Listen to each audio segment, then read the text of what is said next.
সেনাবাহিনী এই মুহূর্তে দেখতে পাচ্ছি সেনাবাহিনী তাদেরকে দাওয়া দিয়ে চলে যাচ্ছে, দাওয়া দিয়ে নিয়ে যাচ্ছে। যা যা যা যা তোমরা জিতছো, যাও যাও যাও জিতছো।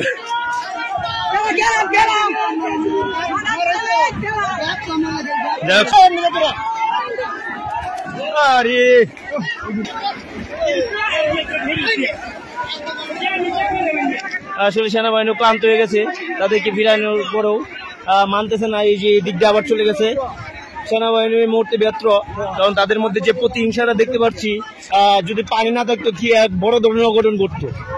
যাই হোক, সেনাবাহিনীর কল্যাণে তারা ফিরছে না, এদিক দিয়ে ফিরাচ্ছে, আবার এদিক দিয়ে চলে আসে, এদিক দিয়ে নামে গেছে আবার। আসলে খুবই বাজে এক অবস্থা।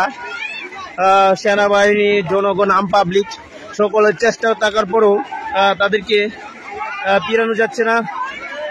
খুবই খুবই এক বাজে অবস্থা। দেখতে পাচ্ছেন কি দিয়ে দিল।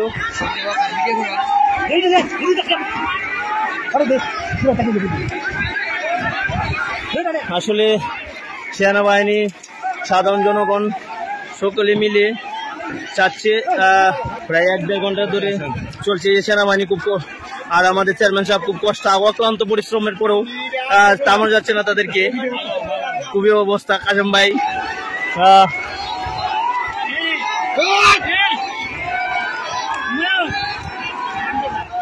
চলছে, দেখেন খুবই বাজে এক অবস্থার মধ্যে চলছে এখন টেরা যুদ্ধ। সেনাবাহিনী, পুলিশ সকলে মিলেও তাদের যে প্রতিহিংসা সেটা মেটানো সম্ভব হচ্ছে না এই মুহূর্তে। খুবই এক বাজে অবস্থা।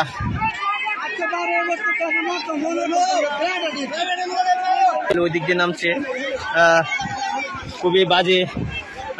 এদিক দিয়ে ওই দিক দিয়ে ছুটাছুটি করছে। খুবই খুবই এক বাজে অবস্থা, খুবই এক বাজে অবস্থা, বলার বাহুল্য রাখে না। এসব